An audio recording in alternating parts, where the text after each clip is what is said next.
Is the end of gaming near? Let's find out. Something weird has been going on in the discussion of games over the last few years. It seems to be just becoming more and more of a thing as we get access to more data, and it massively plays into the perception of, oh, dead game, not worth bothering with.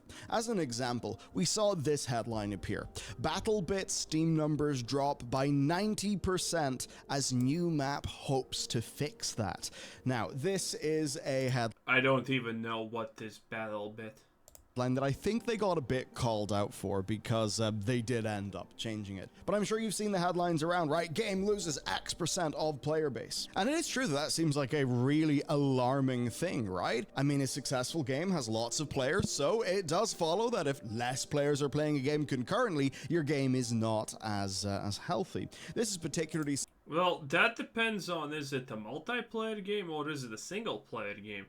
Because if it's a single-player, story-driven game that is not supposed to be replayed, people are going to play it and leave and never come back. That's how it is. There's nothing wrong with that. Something for like massive indie titles or multiplayer games, where almost as soon as the initial hype of a title clears or the first update fails to make it larger somehow or be particularly humongous, all the calls of dead game begin, right? And the thing is, if you feel like... Yeah, true.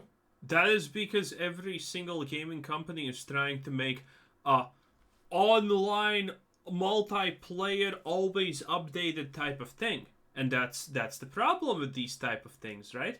If you don't actually update it and update it good and add new big things to it, then people are gonna stop playing it. This is the problem with games as a service. This is the weakness with them. And this is now what developers are dealing with. At the start, there were not many games as live services. But now there's plenty of them. Almost everything is like that because game developers love the idea of potentially selling a $20 skin and making a couple of million while doing absolutely nothing. But now the realization that, wait a minute, we actually need to constantly update things. We almost need to create a new game every month so people don't leave or start calling us dead. That's crazy. Well, you know what? I honestly think that's exactly what you deserve. You got greedy and now you get punished for the greed. So you better keep rolling those updates every single month, or you're done.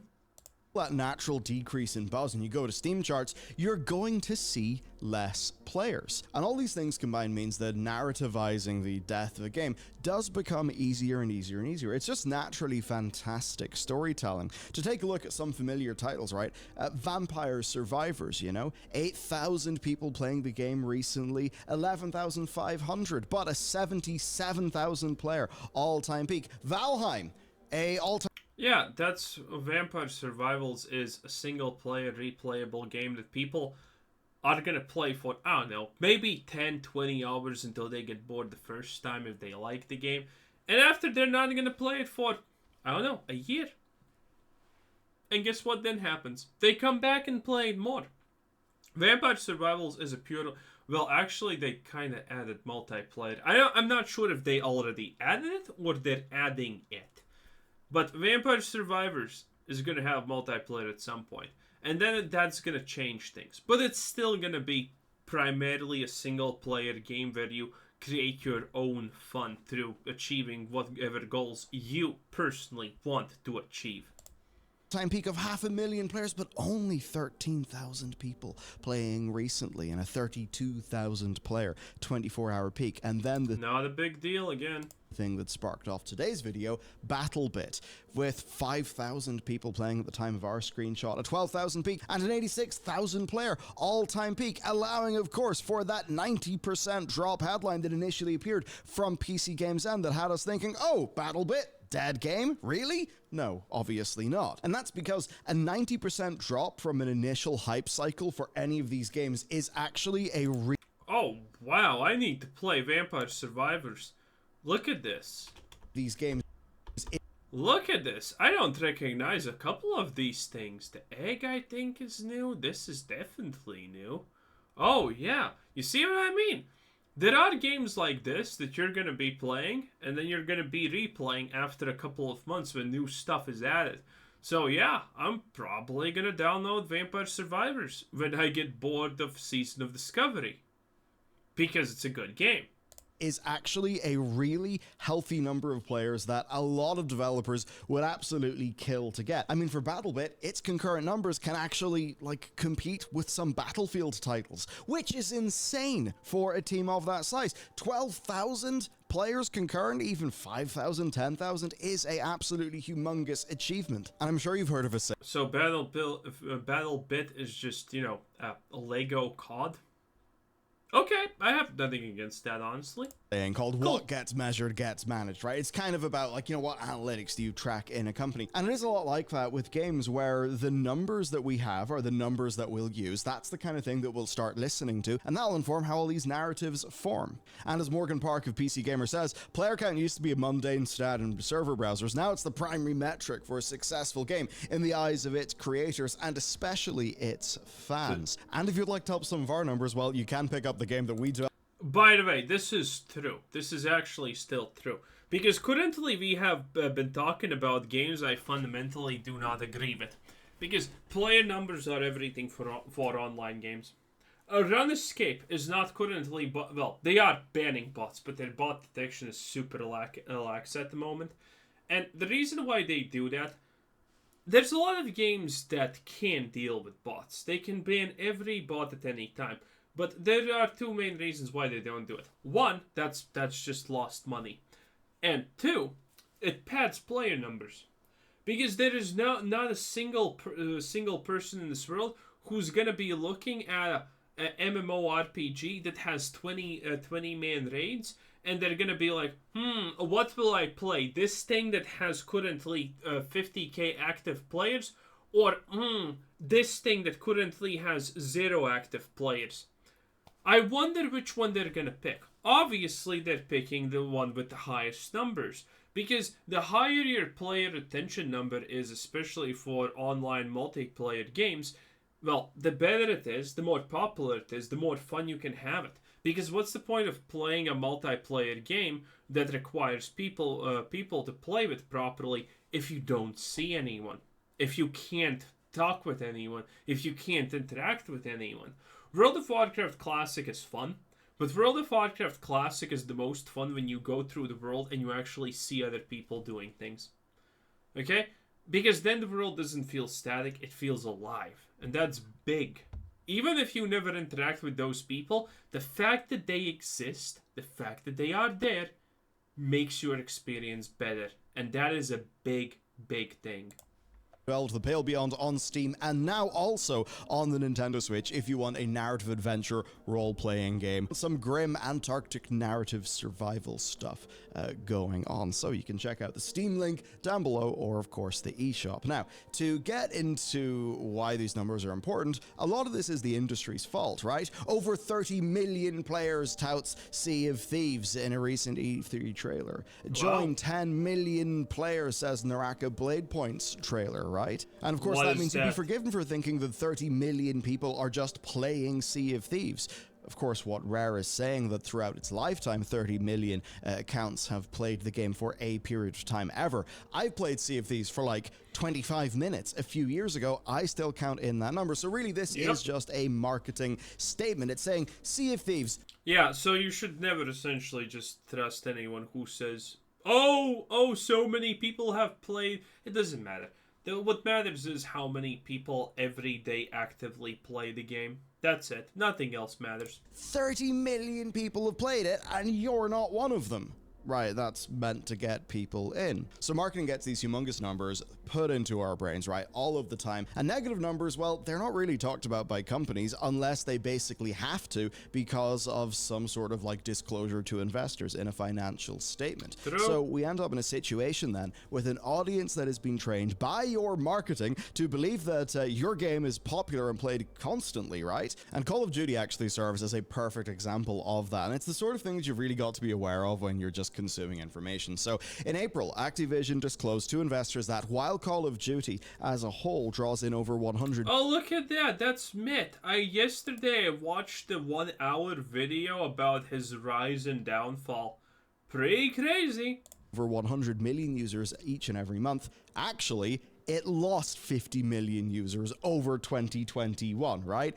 That's a fun way that numbers can be sliced. So, when an audience has been trained by your marketing to believe that your game is popular and played constantly, well, it doesn't suit your corporate interests to change that narrative at all. And that basically means that information that is shared often has got to kind of change its format, right? You've got to be a bit funny with the numbers in order to avoid real analysis happening, like with that Call of Duty situation. And one of the biggest games of the last while is a good example here. So at the height of Fortnite's popularity in 2018, Epic shared that it reached over 78 million players in a single month. At some point after that, Epic stopped getting specific and started sharing lifetime player milestones like everyone else. You then think, oh, okay, why are we changing the number that we're talking about? I mean, hey, World of Warcraft is one of the best examples. They used to report subscriber numbers, and when that sort of started not really being a good number, away that number went, and we never really found out about it. Yeah, obviously. I mean, everything he says is spot on here. You don't want to put negative numbers.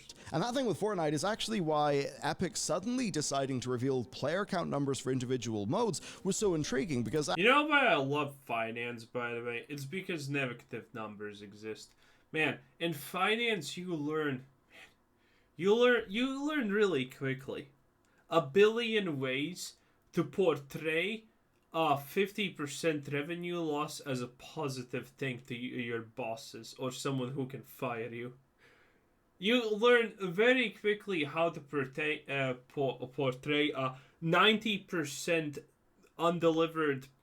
What's the word here I'm looking for? A 90% under-delivered sales performance as a positive or expected thing, while you did the wrong prediction for it.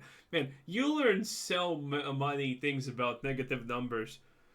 This is why I don't trust any statistics where I see the original numbers from, or well, almost anything when anyone tells me something about some kind of number. Because man, there are so many ways to just smudge them up. It's insane. Actually, it's kind of counter to their interests.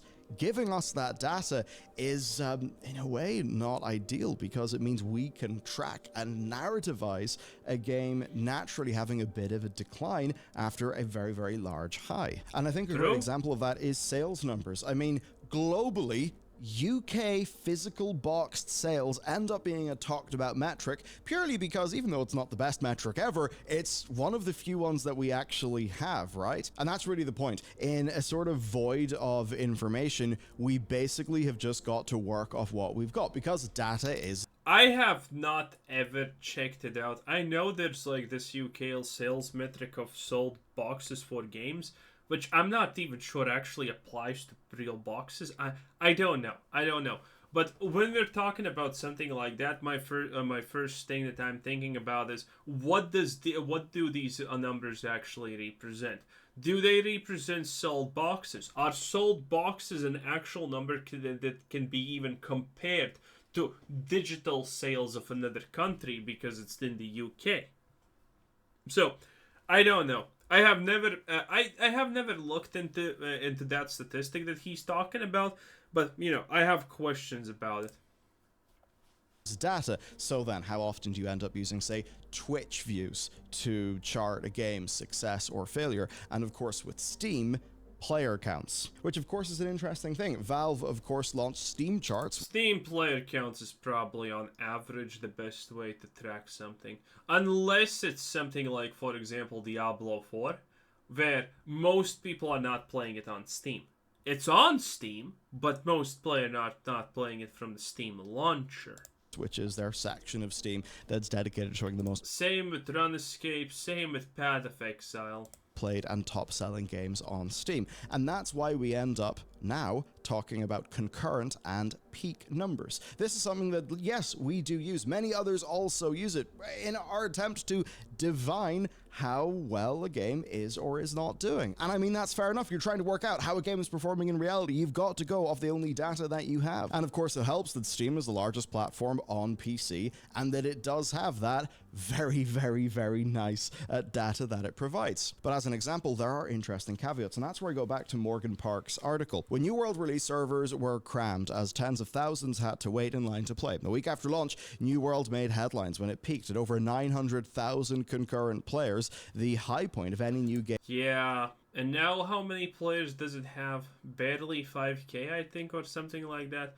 Well, because New World is a bad game at the end of the day. It does gathering better than everything else, but you can't make an mmorpg that's just about gathering. Game in 2021. Now, you may be thinking, oh yeah, I remember that. I remember how large those New World numbers were. And with New World, it's fairly simple. Queue times essentially meant that so many people just had the EXE open trying to connect to the game. So the overall, sort of player interest for any given 24-hour period was disproportionately concurrently online, even though of the people that were concurrently online, only a far smaller number were actually playing the game. But of course, that ends up being forgotten, right? We say, oh, New World. Yeah, New World had this thing on Steam where Steam allowed you to refund it because most people were waiting in queues for 8 hours plus. And that counts as Steam gameplay time. So you couldn't get the refunds after people saw that New World is shit.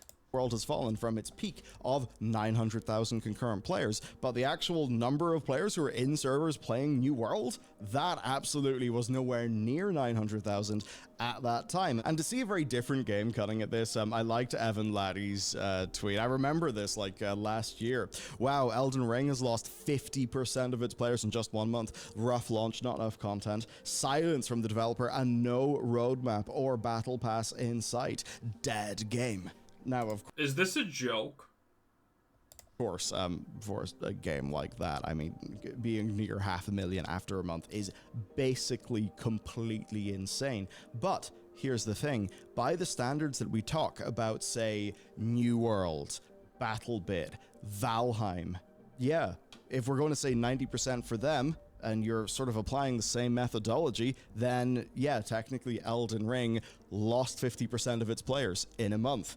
Which, when you think about it in the context of a game that broadly has a positive story, you kind of start to realize, hang on a second, maybe this methodology is not exactly right. But again, data's just data. Well, yeah, again.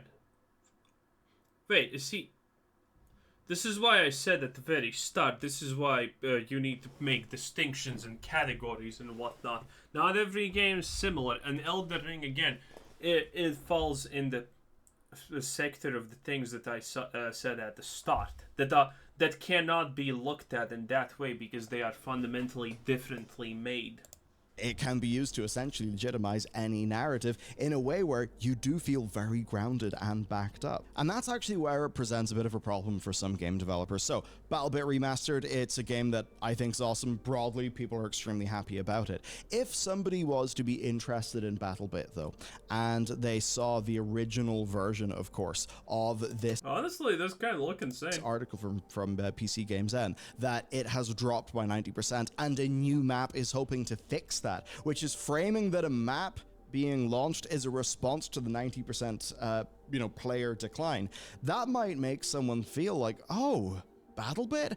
I don't want to play that. That's evidently a dead or dying game. It'll be like Lawbreakers in a month. It kind of reinforces a bit of a strange false narrative when, of course, the reality is this game had headlines absolutely everywhere, and now all that's happened is it's returned to basically a normal, healthy, sustainable number of players. There's another fact, too.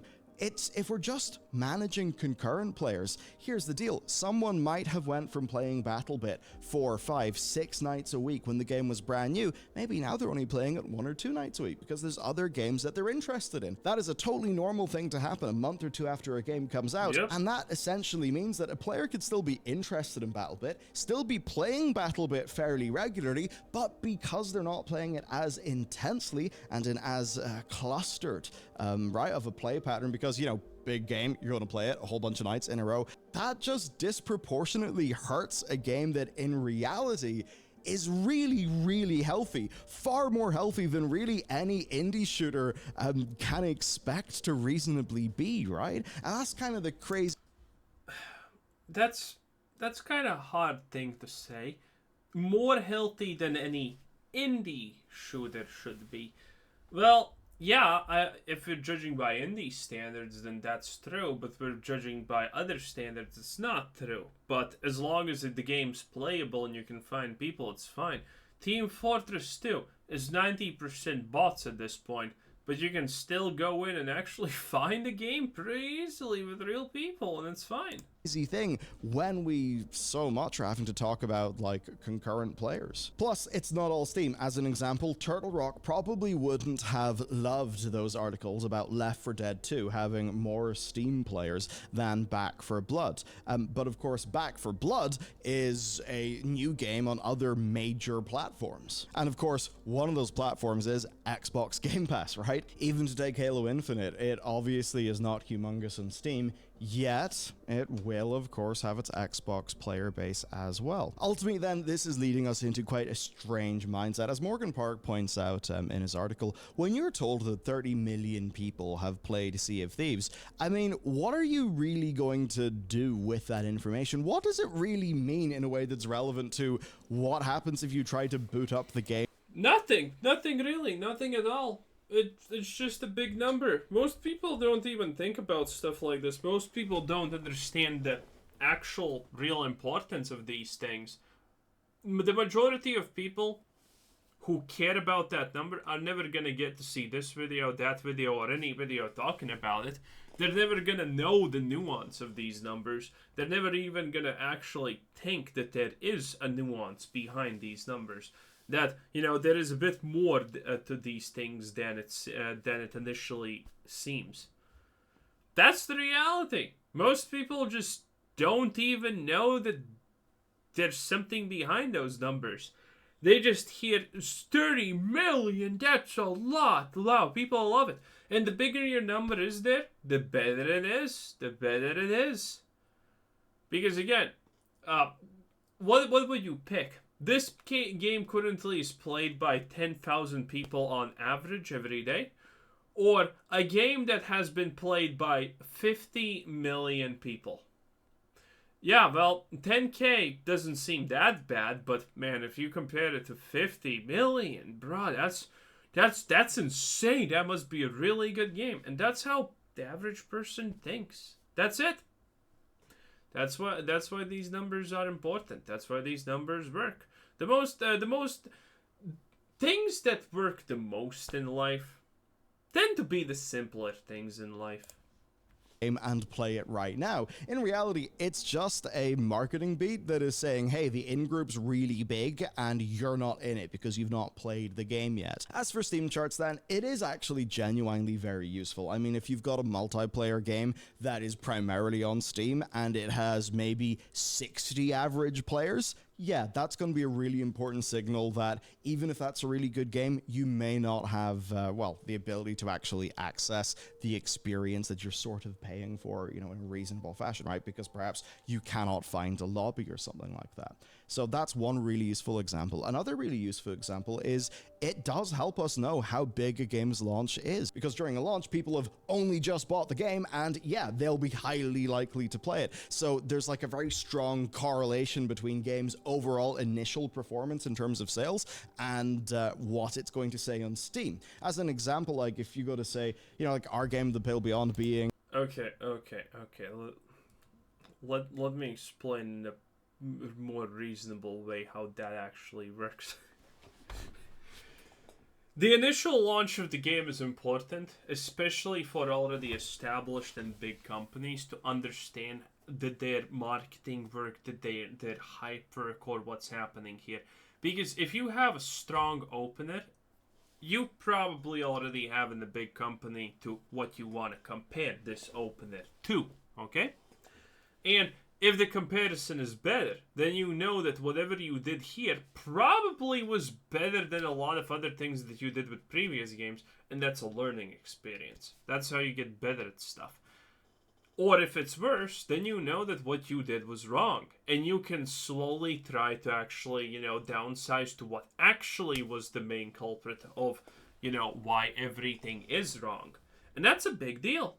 That's a big deal. The opener of a game, how strong it is, matters a lot if you want to learn from it. If you don't want to learn from it, then it's just numbers. But, without meaning. But most of the times you do want to learn from it. A indie title that is a, that's like a narrative game that is single player, that's also not a like 200-hour RPG like Baldur's Gate. There could be like 15 people playing it on Steam, and you might think, wow, dead game, 0 sales. When I can say like, no, that game has more than made its budget back. Now, of course, that doesn't mean that we're swimming in beans. It's not been some insane runaway success, but it has been overall a fairly high percentile success. Certainly, if it was a multiplayer game, maybe we'd be having a different discussion, but at the end of the day, that's why, as an indie, I wouldn't really... Okay, that's kind of boring and self-flagellating in the good terms. Let's see if there's anything discourse, else. Right? Where people think, oh, dead game, and what does that conjure up? It conjures up the image of a server browser with loads and... Honestly, I think we have already talked about everything. Maybe he talks about, re-rising games and... Oh, yeah, there it is. The situation where a game gets better and, the numbers start pointing upward, how that can work. Because we have really great examples of this in Cyberpunk and No Man's Sky because of Starfield. Those are great examples. Diablo 4 is technically a good example because... it started, a week passed, everyone hated the game, and now the game has a casual audience that, actually has retention, and that's good. But, you need to get that thing going. And how you get that thing going? Well, you need to fix the game, and then you need to rely on a lot of luck that people are going to start talking about it, start doing things and whatnot. Because there are situations where you make a bad game, you launch the game, and the game's just dead. It doesn't matter how good you make it, people just lose interest. Okay? And by the way, a great example of this is Redfall. Does he have Redfall here? Doesn't look like it. Well, yeah, but Redfall is a great example. That game is so dead, nothing can save it any longer.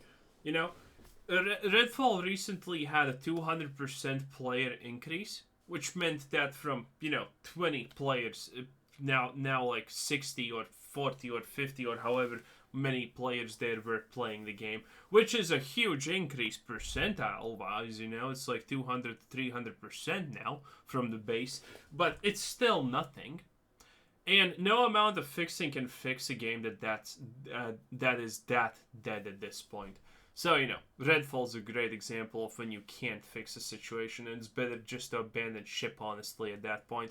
Anyway, that's it. This was me, Quizzer said, thanks for watching. That was also Billiard Gaming News, I think, or whichever his 30 million channels was it. No, it was Billiard News. Anyway, this was Quizzer said, thanks for watching, subscribe if you haven't already, and have a nice day. Bye-bye.